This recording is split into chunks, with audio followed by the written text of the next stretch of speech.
الحمد للہ وکفیٰ وسلام علی عبادہ الذین اصطفیٰ اللہم صلی علی سیدنا محمد وعلی آل سیدنا محمد مبارک وسلم۔ نبی اکرم صلی اللہ علیہ وسلم کی 17 باتیں جو آپ نے حضرت علی مرتضیٰ رضی اللہ تعالیٰ عنہ کے سوال کے جواب میں ارشاد فرمائی تھی، ایک ایک جملے پر گفتگو ہو چکی ہے۔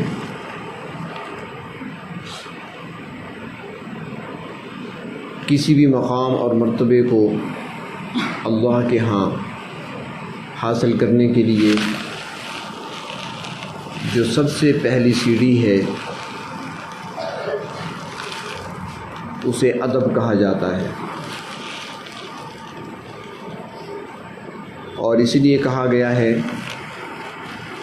کہ الدین کلہ ادب، کہ دین نام ہی ادب کا ہے۔ تو اس سلسلے میں بہت سارے آداب ہیں جن کو بجا لانے سے ہم اللہ تبارک و تعالیٰ کی خوشنودی حاصل کر سکتے ہیں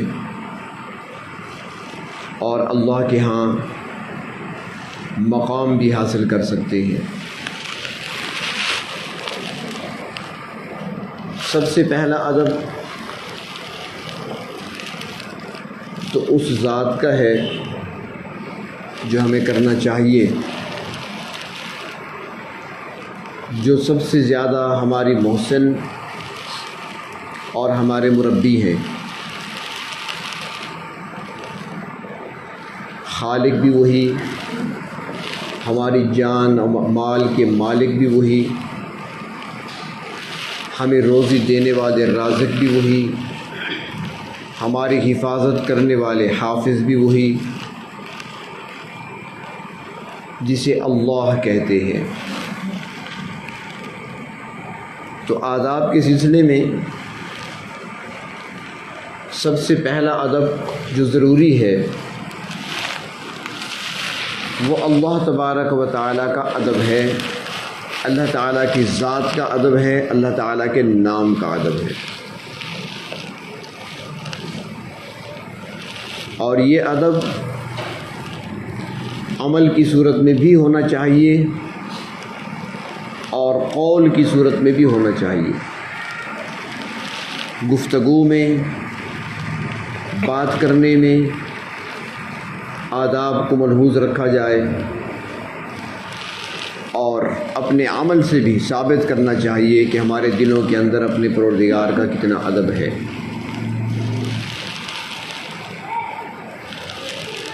اور ان آداب کو حاصل کرنے کے لیے،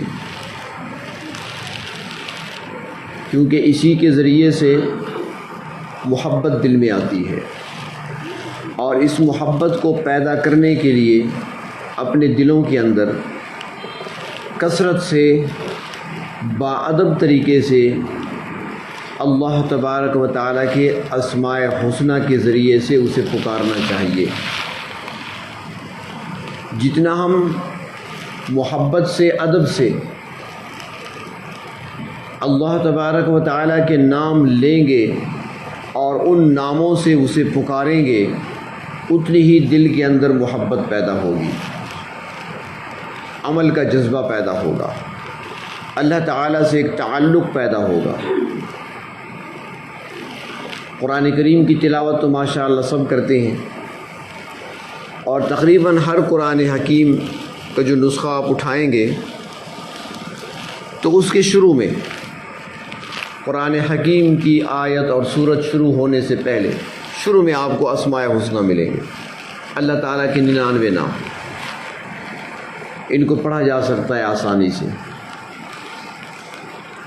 بلکہ ہر ایک کو یاد ہونے چاہیے، محبت سے یہ نام پڑھنے چاہیے۔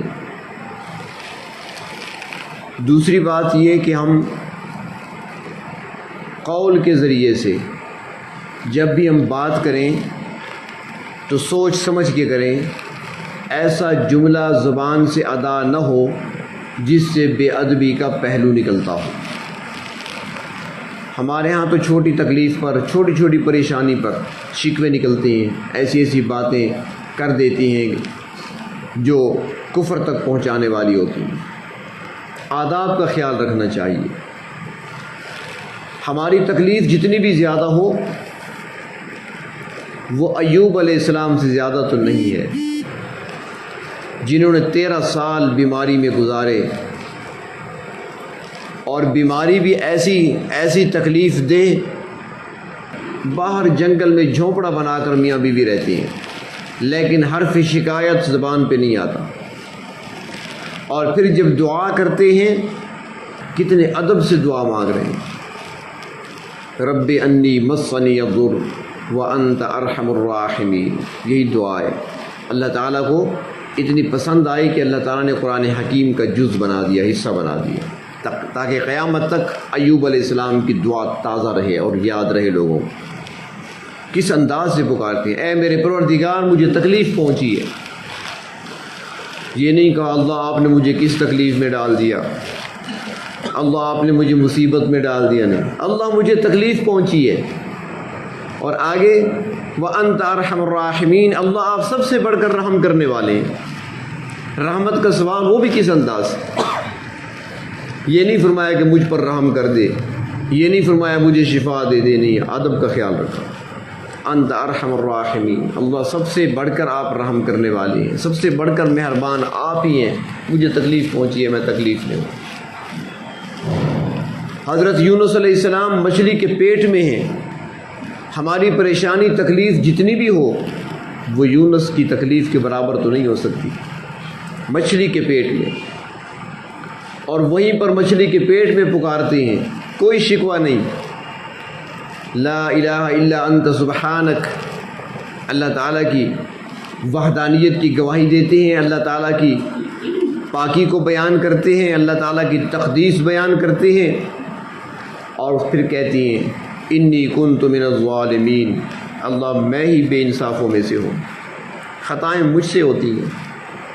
آگے کچھ نہیں کہا اللہ مجھے مچھلی کے پیٹ سے نکال دیجئے، مجھے اس جیل خانے سے نکال، نہیں، اللہ کی پاکی، اللہ تعالیٰ دیکھ رہے ہیں، ہمارے ہر حال سے باخبر ہیں، واقف ہیں۔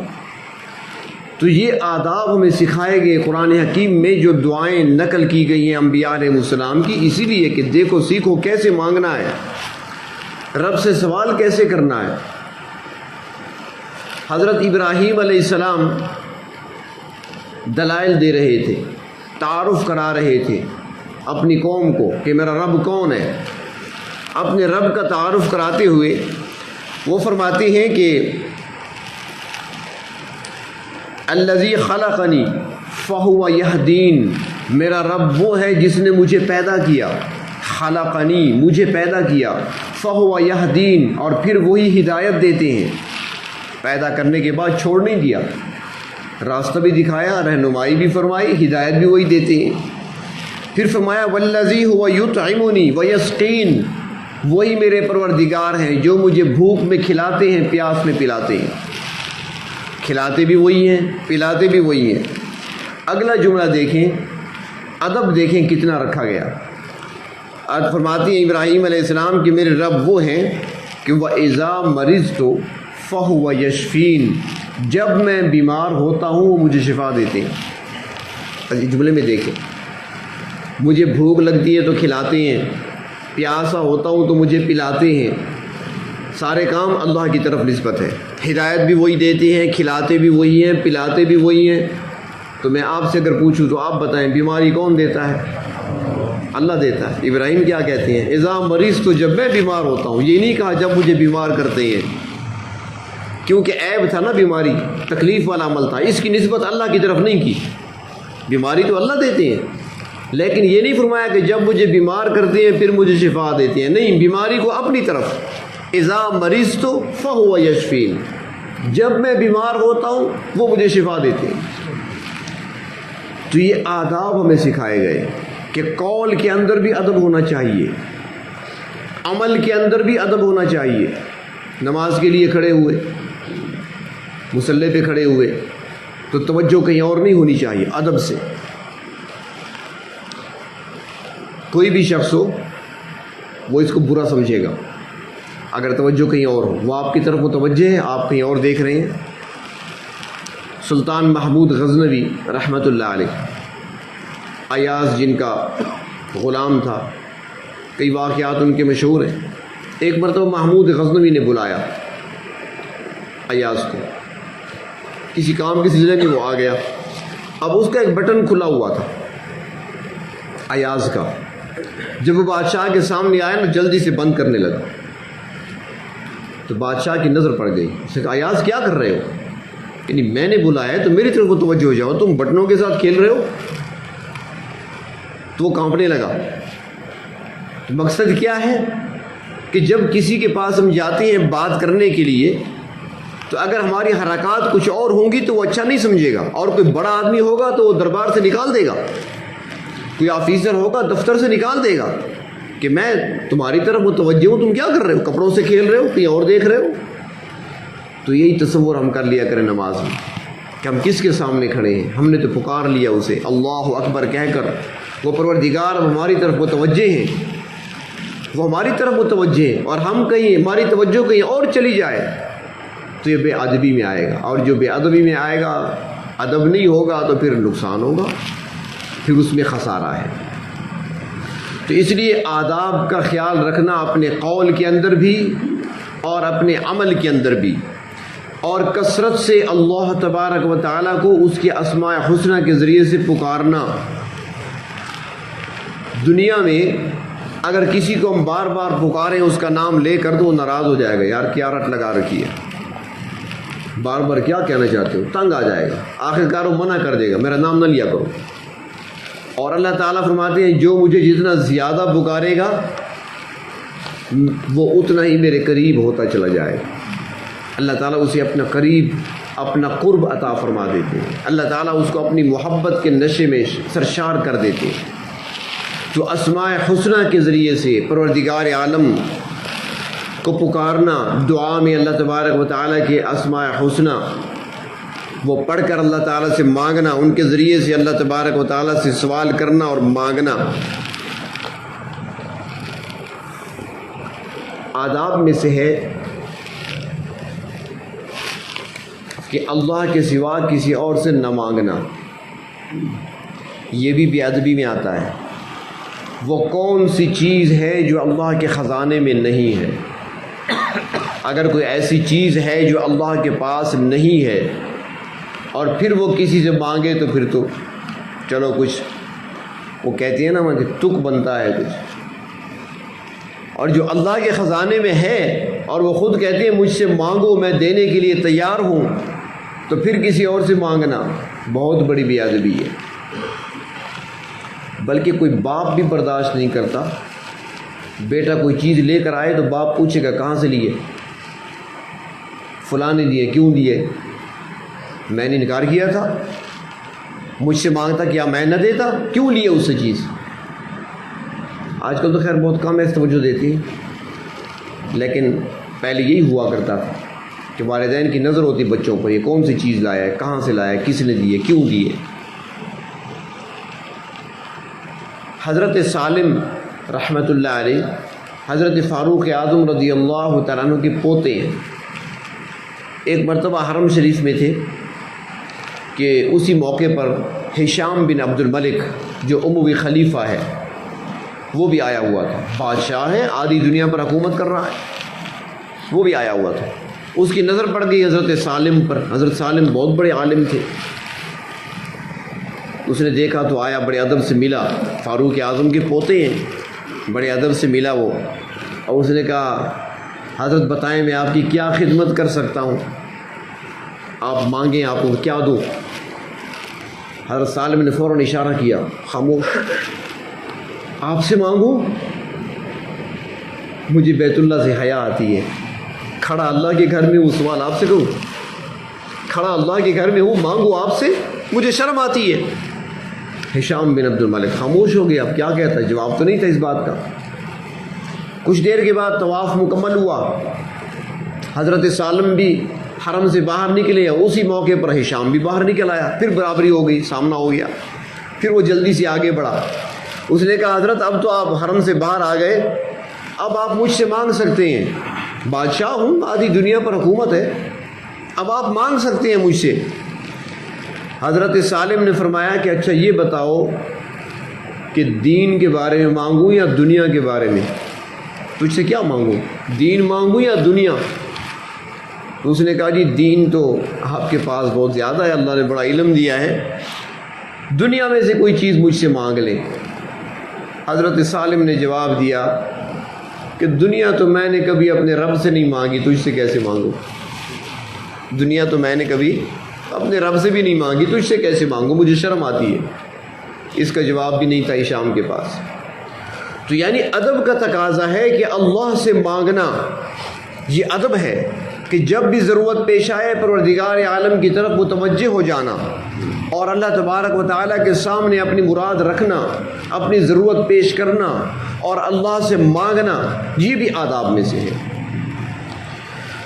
لیکن ساتھ یہ بھی ادب ہے کہ یقین بھی کرنا، یقین، کامل یقین کے ساتھ۔ ہمارا ایمان ہے بالغیب، ہم نے نہیں دیکھا اللہ تعالیٰ کو۔ ہمارا نبی پر ایمان بالغیب ہے، ہم نے نہیں دیکھا اللہ کے محبوب کو۔ قرآن کریم کو اترتے ہوئے ہم نے نہیں دیکھا، ہم نے جنت جہنم کو نہیں دیکھا، ہم نے برزخ کے عالم کو نہیں دیکھا، لیکن تمام چیزوں پر ہمارا ایمان ہے، اور اسی کو ایمان بالغیب کہتے ہیں۔ تو یقین بھی ایسا ہونا چاہیے، کامل یقین ہونا چاہیے۔ یقین میں تھوڑی سی لغزش آئی، گڑبڑ ہوئی، معاملہ سارا گڑبڑ ہو جاتا ہے۔ علماء نے لکھا ہے کہ ایک مرتبہ ہارون رشید بادشاہ، عباسی دور کا مشہور بادشاہ گزرا ہے، تو وہ چہل قدمی کے لیے عصر کے بعد نکلا دریا کے کنارے کی طرف، ساحل کی طرف۔ اب وہ آگے چل رہا ہے اور چند قدم کے فاصلے پر اس کی بیوی زبیدہ وہ بھی چل رہی ہے، وہ بھی نکلی ہوئی تھی باہر، دریا کے کنارے چل رہے ہیں۔ آگے بادشاہ جب گیا تو دیکھا بہلول جو کہ مجذوب تھے وہ بیٹھا ہوا ہے، ریت کا ٹیلا ہے سامنے، دریا کے کنارے ریت ہوا کرتی ہے، وہ ریت میں بیٹھا ہوا اور گھر بنا رہا ہے ریت کے۔ گیلی ریت ہوتی ہے نا تو وہ بن جاتی ہے۔ تو ہارون رشید کی نظر پڑی، پہچانتا تو تھا، اس نے کہا بہلول کیا کر رہے ہو؟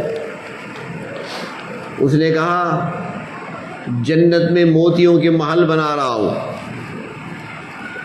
اس نے کہا جنت میں موتیوں کے محل یہاں ریت میں بنا رہے ہو؟ اس نے کہا جی بنا رہا ہوں، کوئی خریدار ہو تو۔ اس نے کہا اچھا تو کیسے بیچو گے پھر؟ مذاق کیا بادشاہ نے، مجذوب تھا وہ تو۔ اس نے کہا جی 1 دینار اس کی قیمت ہے، جو 1 دینار دے گا یہ لے گا، اس کو موتیوں کا محل ملے گا۔ بادشاہ نے مذاق سمجھا اور چلا گیا آگے۔ پیچھے زبیدہ بھی آ رہی تھی، وہ بھی آ کر رک گئی۔ بہلول کیا کر رہے ہو؟ اس نے کہا جنت میں موتیوں کے محل بنا رہا ہوں۔ کس لیے؟ بیچنے کے لیے۔ کتنے کا ہے؟ اس نے کہا 1 دینار کا۔ اس نے کہا 1 میرا بک کر دے، 1 دینار لے۔ بہلول نے دینار لے لیا، وہ بھی چلی گئی۔ شام ہوئی، محل میں پہنچے، رات ہوئی۔ جب سوئے رات کو، بادشاہ سویا ہارون رشید تو خواب دیکھا۔ خواب میں اپنے آپ کو جنت میں دیکھا، آبشاریں ہیں اور نہریں بہہ رہی ہیں، باغات ہیں، حسن ہے جنت کا، نظارے ہیں جنت کے، حور و قصور ہیں وہاں پر۔ یہ سارے نظارے دیکھتا ہوا چل رہا ہے۔ آگے دیکھا تو ایک موتیوں کا بنا ہوا ایک محل نظر آیا، بہت ہی خوبصورت، چمک رہا تھا۔ یہ قریب گیا، جب کہ اس کو بھی دیکھوں، یہ باہر سے اتنا خوبصورت ہے تو اندر سے کیا ہوگا۔ جب محل کے قریب آیا تو وہاں پر تختی لگی ہوئی تھی، سائن بورڈ لگا ہوا تھا، زبیدہ خاتون۔ اس نے کہا زبیدہ تو میری بیوی ہے، یہ اس کا محل ہے۔ تو پوچھا وہاں پر کہ یہ محل کہاں سے لیا زبیدہ نے؟ اس نے کہا آج بہلول بیچ رہا تھا، اس سے خریدا ہے۔ بادشاہ کی آنکھ کھل گئی، میں تو مذاق سمجھا تھا، یہ مذاق تو نہیں تھا، یہ تو سچ مچ محل اس کا ہو گیا جنت میں۔ بڑی پریشانی کے عالم میں، کاش کہ میں نے بھی خریدا ہوتا، یہ سودا میں نے کیا ہوتا، میں نے بھی تو دیکھا تھا، مجھ سے بات ہوئی تھی، میں تو آگے نکل گیا تھا، زبیدہ نے شاید خرید لیا۔ جب زبیدہ نیند سے بیدار ہوئی تو ہارون رشید نے پوچھا، کل جب ہم دریا کے کنارے سیر پہ نکلے ہوئے تھے، چہل قدمی کر رہے تھے، بہلول بیٹھا ہوا تھا، ریت کے گھر بنا رہا تھا، تمہاری اس سے بات ہوئی تھی؟ زبیدہ نے کہا ہاں ہوئی تھی۔ تو کیا کہا تھا؟ اس نے کہا وہ بیچ رہا تھا 1 دینار کا، تو پھر تم نے کیا کیا؟ میں نے دینار دے کر خرید لیا تھا، بس اور کچھ نہیں۔ بادشاہ نے کہا مبارک ہو، تیرا محل ہو گیا وہاں پہ۔ تو بادشاہ اب انتظار میں، پریشانی میں سارا دن کٹا کہ کب شام ہوگی، عصر ہوگی، میں دوبارہ جاؤں گا وہاں پر، بہلول سے ملوں گا، آج میں بھی خریدوں گا۔ عصر کا وقت ہوا، یہ دوبارہ چہل قدمی کے لیے نکلے۔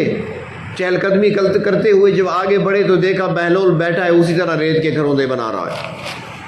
ہارون رشید جلدی سے آگے بڑھا، پوچھا بہلول کیا کر رہے ہو؟ اس نے کہا جنت میں موتیوں کی محل بنا رہا ہوں۔ کس لیے؟ بیچنے کے لیے۔ ہارون رشید نے پوچھا قیمت کیا ہے؟ اس نے کہا پوری دنیا کی سلطنت اس کی قیمت ہے۔ اس نے کہا بھئی 1 دینار تھا کل، تو آج 5 دینار ہوں، 2 دینار ہو جائیں گے، 10 دینار ہو جائیں گے، پوری دنیا کی سلطنت کس کے پاس ہے؟ اس نے کہا بادشاہ سلامت، وہ بغیر دیکھے سودا تھا، اب دیکھنے کے بعد تم آئے ہو۔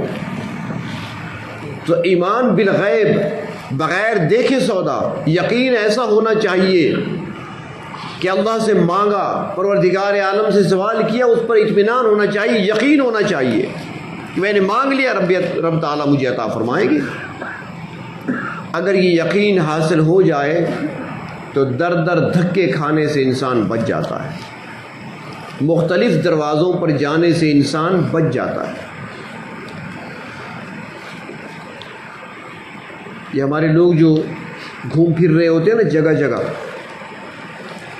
زیادہ تر خواتین، یہ مرد ان میں زیادہ پایا جاتا ہے، اور پھر وہ مردوں کو مجبور کر دیتی ہیں، بیچارے پھر یہ بھی ساتھ پیچھے پیچھے چل پڑتے ہیں۔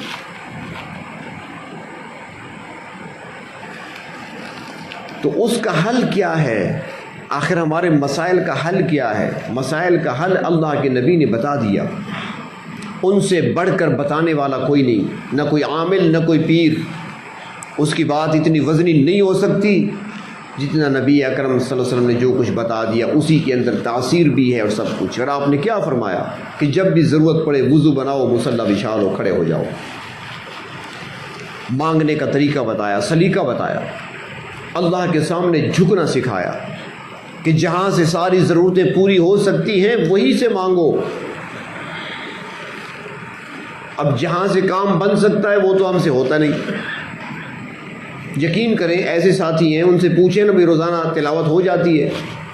بس جی مشکل سے ہوتی ہے، کبھی ہو جاتی ہے کبھی رہ جاتی ہے۔ چلو کتنی تلاوت کر لیتے ہو؟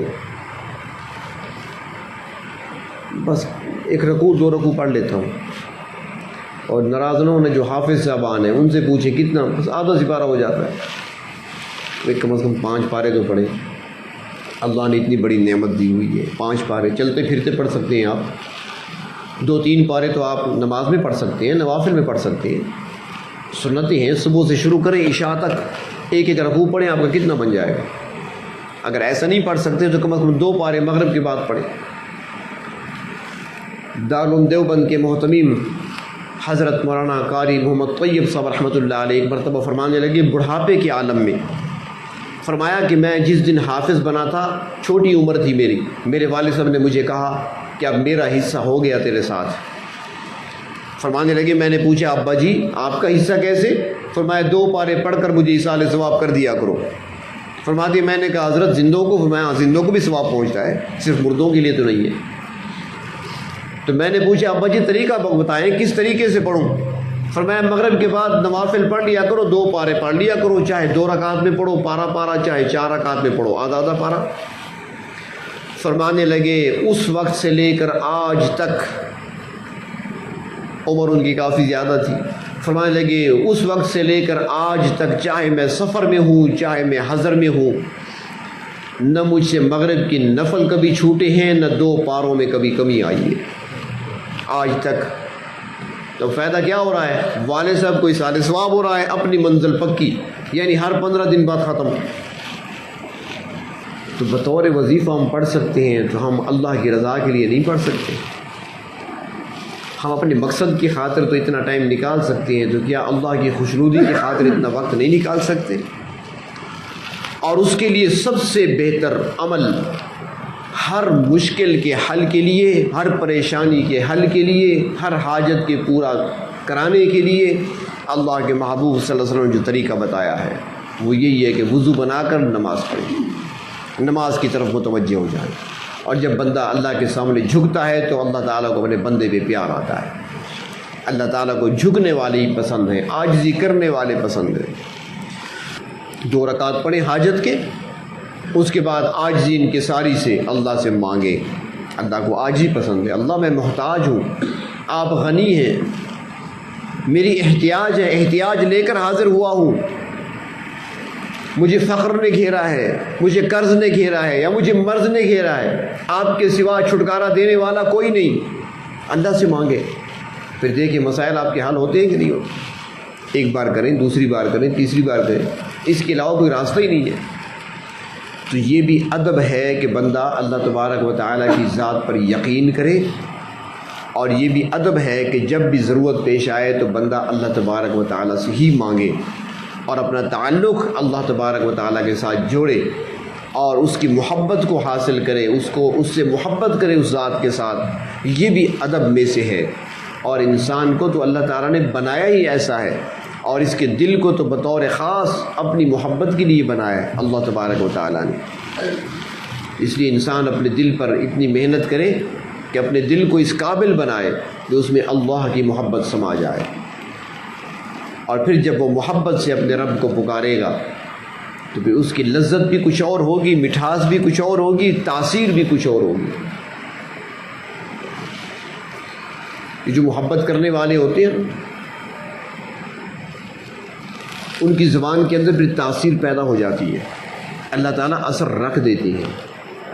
لیکن یہ تب ہے جب انسان محبت دل میں پیدا کر لے، اللہ تعالیٰ کو اس کی اسماء حسنہ کے ذریعے سے پکارتا رہے، ایک تعلق جوڑ لے۔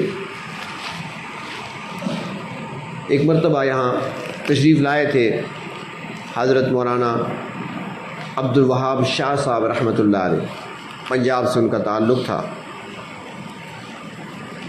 خانیوال، ضلع خانیوال کے تھے تقریباً۔ تو یہاں تشریف لائے تھے، ان سے ملاقات ہوئی، کافی دیر بیٹھے رہے، بہت ہی نیک انسان تھے، اللہ والے تھے، اللہ کے ولی تھے۔ فرمانے لگے ایک مرتبہ تشکیل ہوئی جماعت کے ساتھ ریاستوں کی طرف، تاجکستان کی طرف شاید کہا انہوں نے، یا کوئی ریاست یہ جو آزاد ہوئی ہیں رشیا سے، اس سے سوویت یونین ٹوٹا ہے تو ریاستیں آزاد ہوئی ہیں، ترکمانستان ہے اور تاجکستان ہے، ازبکستان ہے۔ تو غالباً تاجکستان کا واقعہ سنایا انہوں نے کہ جماعت کے ساتھ گئے ہوئے تھے تو گشت کے لیے نکلے۔ جب گشت کے لیے باہر نکلے تو ان کے پاس ڈنڈا ہوتا تھا، قد کے برابر ڈنڈا، عصا ہاتھ میں ہوتا تھا ان کے پاس۔ تو کہنے لگے یہ عصا میرے پاس تھا اور مجھے ساتھیوں نے رہبر بنا دیا، اور رہبر آگے ہوتا ہے، آگے چلتا ہے، اور ڈنڈا بھی میرے پاس ہے، باقی ساتھی پیچھے آ رہے ہیں۔ وہ تو آپ جانتے ہیں کہ جماعت والے ساتھی جب چلتے ہیں تو نظریں جھکی ہوتی ہیں۔ فرمایا اچانک میری سامنے نظر پڑی تو زبان کھولے ہوئے ایک بہت بڑا برفانی کتا، یہ ہمارے یہاں تو چھوٹے چھوٹے ہوتے ہیں، وہ کہنے لگے چھوٹے چھوٹے نہیں تھے، وہاں بہت بڑے بڑے کتے تھے، دور سے ایسے لگتا جیسے گدھا جا رہا ہو لیکن ہوتا کتا تھا۔ تو فرمایا کہ وہ بڑی تیزی سے میری طرف آ رہا ہے، زبان نکلی ہوئی ہے، میں نے دیکھا، اور کتا ہمیشہ حملہ بھی اس پہ کرتا ہے جس کے پاس ہتھیار ہو، ڈنڈا بھی میرے ہاتھ میں ہے، آگے بھی میں ہوں، تو سیدھا میری طرف ہی آ رہا ہے، ساتھ ہی پیچھے۔ فرماتے میں نے سوچا اب کیا ہوگا، یہ ڈنڈے سے مقابلہ تو مشکل ہے اس کا۔ وہ جو ہی میرے قریب آیا فرمایا کہ میں نے صرف یہ کہا اللہ، اس نام لیا، کتے نے بریک لگائی، ٹرن لیا اور واپس، جس تیزی سے آیا تھا اس سے ڈبل تیزی پر واپس چلا گیا، صرف اللہ کا نام لینے سے۔ تو اسی نام کے اندر تاثیر پیدا کریں، در در جھکنے سے نجات مل جائے گی، اسی پر محنت کریں بس۔ اللہ تبارک و تعالیٰ کے نام کو ایسا اپنے دل میں بٹھائیں کہ جب بھی ضرورت پیش آئے بس یہی نام لیں، بس یہی نام لینے سے ہی آپ کا کام بنے گا۔ تو اللہ تبارک و تعالیٰ اپنے نام کا ادب بھی نصیب فرمائے، اپنی ذات کا ادب بھی نصیب فرمائے۔ نام کا ادب یہ بھی ہے کہ جہاں کوئی لکھا ہوا نظر آئے تو اس کو اٹھا لیا کرے، کاغذ پر ہے، کسی بھی چیز پر ہے، بلکہ بہتر تو یہ ہے کہ اردو میں لکھے ہوئے جتنے بھی تحریریں نظر آئیں ان کو اٹھا لیا جائے، بہتر تو یہ ہے۔ اس لیے کہ اردو میں جو حروف استعمال ہوتے ہیں، حروف تہجی جنہیں کہا جاتا ہے، الف با تا سا، یہ حروف جو اردو میں استعمال ہوتے ہیں یہی حروف قرآن میں استعمال ہوئے ہیں، عربی میں یہی حروف استعمال ہوتی ہیں۔ بہتر تو یہی ہے اردو تحریر کو اٹھا لیا کرے، اگر نہیں کم از کم تو جہاں پر اللہ کا نام لکھا ہو، جہاں پر نبی کریم صلی اللہ علیہ وسلم کا اسم مبارک لکھا ہو تو اس کو ضرور اٹھا لیا کریں۔ جو ان ناموں کا ادب کرتا ہے اللہ تبارک و تعالیٰ پھر دنیا سے ان کا ادب کراتے ہیں۔ یہ لگن ہے دل کی یہ آرزو، تیرا نام ہر سو بلند ہو، یہ لگن ہے دل کی یہ آرزو، تیرا نام ہر سو بلند ہو، تیرا ذکر عام ہو کو بکو، تیرا نام ہر سو بلند ہو، یہ لگن ہے دل کی یہ آرزو۔